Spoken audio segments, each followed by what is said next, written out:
தகவல் எங்களுக்கு தேவையில்லை.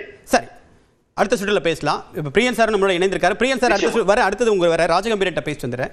ராஜகம்பீரன், நான் எந்த விதமான அழுத்தத்திற்கும் அடிப்பணைய மாட்டேன் அப்படின்னு விஜய் சூழ் வச்சிருக்காரு. அதே நேரத்தில் அதிமுகவை ஊழல் சக்தி அப்படின்னு விமர்சனம் பண்ணியிருக்காரு. தனித்து நின்னாலும் நாங்கள் வெற்றி பெறுவோம் அப்படின்ற நம்பிக்கை பிரதிபலிச்சிருக்காரு. இந்த பேச்சில் அவருடைய நம்பிக்கை வெளிப்படுதா இல்லை அச்சம் வியூகம் வெளிப்படுதா? சிச்சி இந்த பழம் பிடிக்கும் சொல்லுவாங்க இல்லையா, விருந்து கிடைக்காத அன்னைக்கு நான் விரதம் இருக்க போறேன்னு சொல்றது மாதிரி கூட்டணிக்கு யாருமே வரல. கூட்டணி அதாவது விஜயை காரணமாக காட்டி கூட்டணி பேரத்தை அதிகப்படுத்திக் கொள்வதற்கு இவரை ஒரு வாய்ப்பாக பயன்படுத்திக் கொள்கிறார்களே தவிர யாருமே அவரோட கூட்டணி போறதுக்கு தயாரா இல்லை. அதனால இப்ப போட்டி மீண்டும் தமிழ்நாட்டினுடைய அரசியலிலே இருதுருவ அரசியலுக்குள்ள மீண்டும் போயிருச்சு. ஏன்னா நீங்க சமீபத்தில் டிடிவி தினகரன் இணைஞ்சது, அன்புமணி இணைந்தது, மதுராந்தகத்தில் மோடி தலைமையில் என்டிஏ கூட்டணிக்கான அந்த கூட்டம் நடந்ததெல்லாம் பார்க்கிற போது மீண்டும் இருதுருவ போட்டி தான். திமுகவா அதிமுகவா, ஸ்டாலின் வேண்டுமா வேண்டாமா, அப்படித்தான் அரசியல் போயிட்டு இருக்கு. எனக்கு தெரிஞ்சு தாவேகா யாரோட போட்டி போடுறாங்கன்னா நாம் தமிழர் கட்சியோட போட்டி போடுறாங்க. 3வது இடத்துக்கு முயற்சி பண்ணிட்டு இருக்காங்கன்னு தான் நான் நினைக்கிறேன். யாருமே களத்தில் இல்லை. நீங்க தமிழ்நாட்டு அரசியலில் திமுக அதிமுக வேணாம்னு உருவாக்கப்பட்ட கூட்டணிகள் ஏதாவது வெற்றி பெற்றிருக்கிறா? மக்கள் நல கூட்டணி வெற்றி பெற்றிருக்கிறதா? மக்கள் நீதி மையம் வெற்றி பெற்றிருக்கிறதா? மாற்று அரசியல் நீங்க ஏற்கனவே கூட்டணி ஆட்சி என்று சொல்லி 1980 காலகட்டங்களில் கலைஞர் காங்கிரஸுக்கு தங்களுக்கு நிகராக இல்லை, 112 சீட்டு திமுக, 114 சீட்டு காங்கிரஸ்னு சமவிகிதமான போட்டியை கூட நடத்தி பார்த்தாங்க. ஆனால் மக்கள் என்ன தீர்ப்பு தந்தாங்கன்னா அந்த கூட்டணி ஆட்சி வேண்டாங்கிறது தான் தீர்ப்பா தந்தாங்க. அதனால இவர் முன்வைக்கக்கூடியது, அதாவது நான் என்ன சொல்றேன்னா, இவருக்கு அதிகாரத்திலே இருக்கிற போது அதிகாரத்தில் பங்குன்னு சொன்னா பரவாயில்ல, ஆட்சியில் இருக்கிற வாய்ப்பு இருக்கு ஆட்சியில் இருக்கிறாங்கன்னா அவங்க சொன்னா பரவாயில்ல. அதிமுக திமுக தான் சொல்ல முடியும் ஆட்சியில் பங்கு அதிகாரத்தில் பங்கு, ஏன்னா அவங்க ஆட்சியில் இருந்திருக்காங்க, தொடர்றாங்கிறது கணக்கில் வரும். இவருடைய அரசியல் வியூகம் என்பது ஒரு வெற்று கூச்சலாக மாறிவிட்டது. விஜய் என்பது ஒரு கற்பனாவாதமான அரசியலை தான் நடத்திட்டு இருக்காங்க. வீட்டுக்கு ஒரு ஆள் இருக்காரு எங்களுக்கு அப்படின்லாம் பேசுறாங்க. வீட்டுக்கு ஒரு ஆள் இருக்கிறாங்க எதுக்குன்னா, நீங்க சினிமா நடிச்சேன்னா பார்க்கறதுக்கு வீட்டுக்கு ஒரு ஆள் இருக்காங்க. 2 கோடி பேர் இருக்காங்க எங்களுக்கு, அது உண்மைதான். 40% உங்களுக்கு சினிமா பார்க்கறதுக்கு இருக்கிறாங்க. ஓட்டு போட இருக்கிறாங்களா? நான் கேட்கறது அதுதான். எல்லார் வீட்டுக்கும் போய் சேர்ந்துட்டாரு விஜய். ஆமா, போய் சேர்ந்துட்டாரு. கேபிள் டிவி மூலமா போய் சேர்ந்துட்டாரு. தொலைக்காட்சியில் தொடர்ந்து படம் போட்டுக்கிட்டே இருக்கிறாங்க, அதனால போய் சேருவார். அதுக்காக 30 வருஷமா நடிக்கிற ஒரு நடிகருடைய முகத்தை மக்கள் தெரியாம இருப்பாங்களா? அதையெல்லாம் ஒரு தகுதியா எடுத்துக்கொள்ள முடியாது. ஒரு தொண்டு நிறுவனம் நடத்தக்கூடியவர்கள், ஸ்கூல் பிள்ளைகளுக்கு நான் பாடப்புத்தகம் வாங்கி கொடுத்தேன், அது வாங்கி கொடுத்தேன், இது வாங்கி கொடுத்தேன்னு சொல்லுவாங்களா, அந்த அரசியலை தான் அவர் செய்திருக்கிறாரே தவிர அவர் அதிகாரத்துக்கு எதிரான அரசியலை செய்திருக்கிறாரா? அதிகாரம் எங்கே குவிக்கப்பட்டிருக்கிறது, எங்கு ஆதிக்கம் இருக்கிறது, அதுக்கு எதிரான குரலாக ஒரு மாறி இருக்கிறாரன்னா, நீங்க அரசியல் எதிரியை விட கொள்கை எதிரியை தான் அதிகமாக எதிர்த்திருக்கணும். திருப்பரங்குன்றத்திலே ஒரு பிரச்சனை நடக்கிறது, மத கலவரத்திற்கான வாய்ப்பாக அது மாறிக்கொண்டிருக்கிறது என்று தமிழ்நாடே பதட்டத்திலே ஆளான போது ஏதாவது சவுண்ட் கொடுத்தாரா, ஏதாவது ஒரு அறிக்கை வெளியிட்டாரா? ஒண்ணுமே கிடையாது. தேர்தல் வெற்றி எப்படி பின்பற்றுவரே? தேர்தல் வெற்றி மூலமா தான் தன்னுடைய கொள்கையை நிலைநிறுத்த முடியும். இல்ல தேர்தல் வெற்றி மூலமா தான் தன்னுடைய கொள்கையை நிலைநிறுத்த முடியும். அவர் அதுதானே ஃபர்ஸ்ட் ஒரு பிரியாரிட்டி. ஒரு புது கட்சி வருது, கிறிஸ்மஸ் விழாவுக்கு போறாரு, கேக் வெட்டுறாரு, பைபிள் கதையெல்லாம் பேசுறாரு. அடுத்த சில தினங்கள்ல அடுத்த நாளே கிறிஸ்தவர்கள் தாக்கப்படுகிறார்கள் வட மாநிலங்கள்ல. கிறிஸ்தவர்களுக்கு கிறிஸ்துமஸுக்கு கேக் வெட்ட போவாரு, கிறிஸ்தவர்கள் மீது தாக்குதல் நடந்தா கேட்பதற்கு போக மாட்டார்னா இவர் எப்படி சிறுபான்மை மக்கள் எப்படி நம்புவாங்க? இவர் இன்னும் சினிமா நடிகராக தான் இருக்கிறாரு. இவர் சும்மா சவுடால் பேசுறது, வாய் சவுடால் பேசுறது, ஒரு பிம்ப அரசியலை இவர்கள் திரும்ப திரும்ப பேசிக்கொண்டே இருக்காங்க. இவங்க பக்கம் யாருமே போகலைங்க. பனையூர் பங்களா பக்கம் சிறு கட்சிகள் கூட கூட்டணிக்கு போகல, யாருமே போகல. அதான் உண்மை. மற்றவர்கள் என்ன செஞ்சாங்க, நான் விஜய்கிட்ட போயிருவோம்.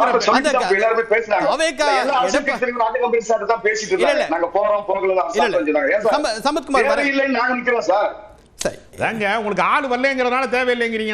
எடப்பாடி பழனிசாமி அவர்களே ஒரு விஷயத்தை சுட்டிக்காட்டினார்.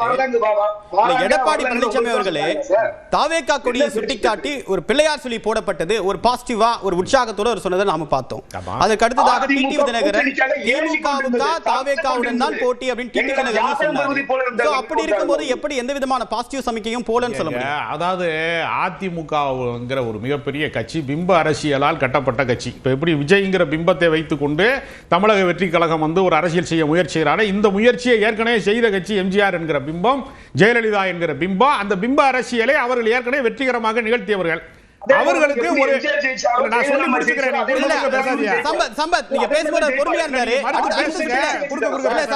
சம்பத் அவர் பேசும்போது பொறுமையா இருந்தாரு. அவர் பேசி முடிச்சிட்டு அடுத்த சுற்றுல உங்க வாய்ப்பு இருக்கு, நீங்க பேசலாம். நீங்க மறுப்பு கருத்து. அந்த பிம்ப அரசியலுக்கு அவங்களுக்கு இப்போ எடப்பாடி பழனிசாமிக்கு அந்த பிம்ப அரசியல் கிடையாது. கட்சி கட்டமைப்பு இருக்கிறது, பிம்ப அரசியல் கிடையாது. விஜய்கிட்ட ஒரு பிம்பம் இருக்கிறது, கட்சி கட்டமைப்பு கிடையாது. சும்மா ஆன்லைன்ல உறுப்பினர் சேர்த்துருக்கிறான், ஆடியோ வீடியோ கட்சி மாதிரி. அது இன்ஸ்டாகிராம்ல தான் ஆக்டிவா இருக்கும் அந்த கட்சி. களத்தில் வந்து எங்கேயுமே இருக்க மாட்டாங்க. கரூர் சம்பவத்தில் யாராவது களப்பணி செய்தார்களா? விஜய் ஃபேமஸ் ஆனவர், முகத்தை காட்டாச்சு கூட்டம் வரும்னு நீங்க ஒரு விளக்கம் சொல்றீங்க எல்லாருக்கும். களத்தில் போய் யாராவது தொண்டர்கள் வேலை செய்தார்களா? நீங்க வந்து சென்னைக்குள்ள வெள்ளம் வந்த போது, கொரோனா பேரிடர்ல எத்தனையோ தொண்டு நிறுவனங்களை சேர்ந்தவர்கள், சாமானியர்கள்லாம் போய் உதவி செய்யுங்க. யாராவது களத்தில் போய் வேலை செஞ்சாங்கன்னா அந்த கட்சி களத்தில் இல்ல. சேர்ந்தவர்கள் தொண்டுகளை செய்திருக்கிறார்கள், நலத்திட்ட உதவிகளை வழங்கி இருக்கிறார்கள். தெரியாம பேசாதீங்க சார். இல்ல அவரு ஒவ்வொரு டிசாஸ்டர் சமயத்திலையும், ஒவ்வொரு பேரிடர் சமயத்திலையும் மக்கள் இயக்கமாக அவர் ஒரு முக்கியமான கேள்வி எழுப்புறாரு. அவர் ஒரு கேள்வி எழுப்புறாரு. நிர்வாகிகள் எப்பவுமே களத்தில் தான் இருக்காங்க. தலைவர்கள் ஒரு விஷயம், ஒரு பிரச்சனைன்னு வரும்போது கரூர் சம்பவத்தை சுட்டி காட்டுறாரு. அடுத்ததாக திருப்பரங்குன்றத்தில் என்ன நிலைப்பாடு அப்படின்னு கேள்வி எழுப்புறாரு. சிபிஐ விசாரணை, சென்சார் பிரச்சனை, இந்த மாதிரி விஷயத்தில் கட்சியுடைய 2ஆம் கட்ட 3ஆம் கட்ட தலைவர்கள் எதிர்வினையாற்றுறீங்க. ஆனால் தலைவர் என்ன தலைமை பண்பை வெளிப்படுத்தியிருக்கார் அப்படின்னு கேள்வி எழுப்புறாரு. அது சம்பத் போன்றவர்கள். நீங்க ஒரு விஷயம் பாருங்க, 2011 சமயத்துல ஜெயலலிதா அம்மா வந்து பிரச்சாரத்துக்கு போனதே ஐயாவுக்கு தெரியும், அதிமுக ஆதரவாளர்களுக்கு தெரியும். அவர் தமிழ்நாடு முழுக்க 38 வருவாய் மாவட்டங்கள்ல, அது அப்ப அதை விட மாவட்டங்கள் கம்மி, அல்லது 234 சட்டமன்ற தொகுதி இருந்தது. அத்தனை சட்டமன்ற தொகுதிக்கெல்லாம் அவங்க போகல. மக்களால் விரும்பக்கூடிய, நேசிக்கப்படக்கூடிய தலைவர்கள் மக்கள்கிட்ட நேரடியாக போக வேண்டிய அவசியம் இல்ல. இல்ல, இந்த கேள்வி பதில் சொல்லுங்க. இந்த 4 விஷயத்துல என்ன தலைமை பண்பை வெளிப்படுத்தினார் கேள்வி எழுப்புறாரு. இல்ல இல்ல, அவரோட நேரத்தை எடுத்துக்கிறீங்க. இல்ல அவரோட நேரத்தை, இந்த கேள்விக்கு பதில் இருந்தா சொல்லுங்க, இல்ல அடுத்த சுற்றுல வரணும். நான் என்ன சொல்றேன்னா, எங்களுடைய தலைவர்களுடைய அனுமதியோடு தமிழ்நாடு முழுக்க 2ஆம் கட்ட 3ஆம் கட்ட நகர, ஒன்றிய, மாவட்ட செயலர் தொடர்ந்து களத்தில் இருக்கிறோம். தலைவர் உத்தரவின் பேர். அது கட்சி பணி, அது கட்சி பணி. கொள்கை சார்ந்த ஒரு பிரச்சனை வரும்போது என்ன அப்படின்னு கேக்குறாரு. சரி, களத்தில் இருக்கிறோம். இருக்கு சம்பத், வர முடிச்சிருங்க. அதுங்க தாவேகாங்கிறது ஒரு எய்ம்ஸ் மருத்துவமனை மாதிரி இன்னும் கட்டி முடிக்கப்படல. ஏடிஎம்கே வந்து கட்டி முடிக்கப்பட்ட மாளிகை. அதை எம்ஜிஆரே உருவாக்கிட்டார் கட்டமைப்பை. ஜெயலலிதா வந்து களத்துக்கு போறாங்க, போகல. அவங்க எஸ்டாப்ளிஷ் லீடருங்க, அவங்க அதிகாரத்தில் இருந்த லீடர். நீங்க அதிகாரத்துக்கு இன்னும் அறிமுகமாகாத, நீங்க ஸ்டார்டிங் லெவல்ல இருக்கீங்க, நீங்க வந்து தொடக்க நிலையில இருக்கீங்க. நீங்க எப்படி வந்து ஜெயலலிதாவோட உங்களை ஒப்பிட்டுக்கிற முடியும்? சினிமாவில் நடிச்சுட்டா எல்லா தலைவர்களுடைய உயரங்களையும் தாண்டி வளர்ந்து விட்டதாக உங்களை நீங்களே நம்பிக்கொள்ளலாம். மக்கள் நம்பணும்ல. சரி, திரு பிரியன், அழுத்தத்திற்கு அடிபணியாமல் இருக்கிறேன் அப்படின்னு சொல்றாரு. அப்படித்தானா? எதிர்பார்ப்பு எதுவுமே இல்லை, தனித்து நிற்கவும் தயார் அப்படின்றார். எதிர்பார்த்து ஏமாந்தாரா, அழுத்தத்திற்கு அடிபணிந்தாரா? என்ன யதார்த்தம்? ஒரு பேஸ்ட்ல வெளிப்பட்டிருக்கூடிய விஷயங்கள் என்னென்ன? இல்ல, அதாவது வந்து இன்னைக்கு பல விஷயங்களை வந்து கிளாரிஃபை பண்ணியிருக்காரு விஜய். அதாவது குறிப்பா பாத்தீங்கன்னா வந்து அவருக்கு ஏதோ ஒரு அழுத்தம் கொடுக்கப்பட்டிருக்கு. டெல்லியில வந்து அவருக்கு ஏதோ ஒரு அழுத்தம் கொடுக்கப்பட்டிருக்கு. கூட்டணியில வந்து சேருங்க அழுத்தம் கொடுக்கப்பட்டிருக்கா என்னன்னு தெரியல. அவர் ஜனநாயக பிரச்சனை, சிபிஐ விசாரணையில வந்து அவரே ஒரு காரணம், அவங்க கட்சி தான் காரணம், நெருக்கடிக்கு, தள்ளுமுள்ளுக்கு, சாவுகளுக்குலாம் அவங்க கட்சி தான் காரணம்னு ஒரு விஷயத்த சிபிஐ சொல்ல போறாங்கன்னு ஒரு அழுத்தத்தை அவங்க கொடுத்துருப்பாங்க. ஆக்சுவலா அவரை வந்து கூட்டணிக்கு இழுக்கிறதுக்கான ஒரு முயற்சிகள் நடந்திருக்கலாம் ஒருவேளை. இல்ல பாஜக தான் வந்து ஒரு பகை உணர்வோட வந்து தாவேகாவை பார்க்குது அப்படின்னு சிச்சுவேஷனை கிளப்பி திமுகவுக்கு போற பாஜக எதிர்ப்போட்ட விஜய்க்கு திசை திருப்பி போடுற ஸ்ட்ராட்டஜியை வந்து பாஜக பண்றாங்களான்னு தெரியல. ஸோ இதுல வந்து ஒரு கிளாரிட்டி இல்லை. பாஜகவுக்கும் விஜய்க்குமான உறவு நிலையில ஒரு கிளாரிட்டி இல்ல. பலவிதமான ஊகங்களுக்கு வழிவகுக்கிற ஒரு விஷயமா தான் இன்னும் நடந்திருக்கிறத நம்ம பாக்குறோம். அதுதான் இன்னைக்கு பேசுறாங்க. பாஜக எதிர்த்து கொள்கை எதிரின்னு சொல்றாரு பாஜகவை. அவர் என்ன பேசுறாரு? பாஜக வந்து இன்னைக்கு தமிழ்நாட்டு அரசியல்ல, தமிழ்நாட்டு நிர்வாகத்துல பலவிதமான தலைக்கற்களை போட்டுட்டு இருக்கு. பலவிதமான நிதி கொடுக்காது இருக்கிறதுல இருந்து, அதிகாரத்தை பறிக்கிறதுல இருந்து, கவர்னர் மூலமா குடைச்சல் பண்றதுல இருந்து பல விஷயங்கள் நடந்துட்டு இருக்கீங்க.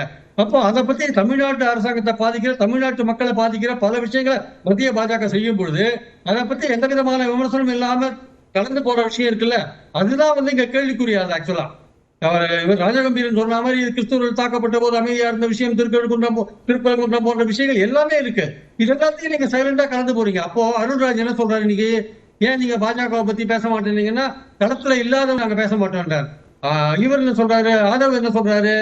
நாங்க வந்து நீட் எதிர்ப்பு, ஹிந்தி எதிர்ப்பு, இந்த மாதிரி விஷயங்கள்ல தான் வந்து நாங்க வந்து பாஜக வச்சு குரல் கொடுப்போம் அப்படின்ற மாதிரி ஒரு விஷயத்த சொல்றாரு. ஜிஎஸ்டி போன்ற விஷயங்களை எதிர்ப்போன்றார்.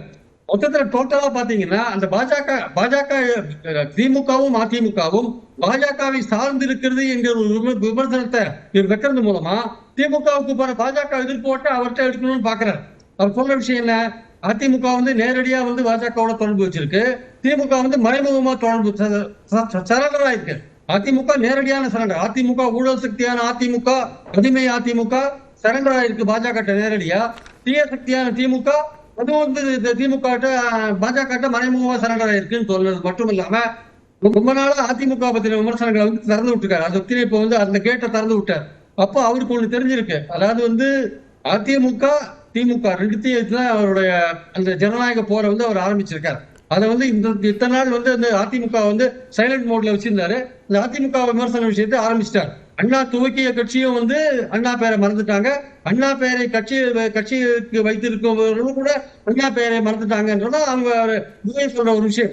அது மட்டும் இல்ல, ஒற்றுமையோட இருக்கணும்ன்ற ஒரு விஷயத்த சொல்லி உறுதிமொழியெல்லாம் வாங்குறாரு. அவர் கட்சியில கீழ்நிலையில நிர்வாகிகள் மத்தியில சில பிரச்சனைகள் இருக்கு. அப்பாயின்மெண்ட்ல ஒரு லேடி வந்து அங்க அவருக்கு பனையூர்ல வந்து வாசல்லயே வந்து தர்ணாலாம் பண்ணாங்க. அந்த மாதிரி கீழ் லெவல்ல அதிருப்திகள் நிறைய இருக்கு. அந்த அதிருப்திகள்லாம் இருக்கக்கூடாது. தேர்தல் நேரத்தில் ஒழுங்கா ஒர்க் பண்ணணும்னு ஒரு விஷயம். ரெண்டாவது கூட்டணி.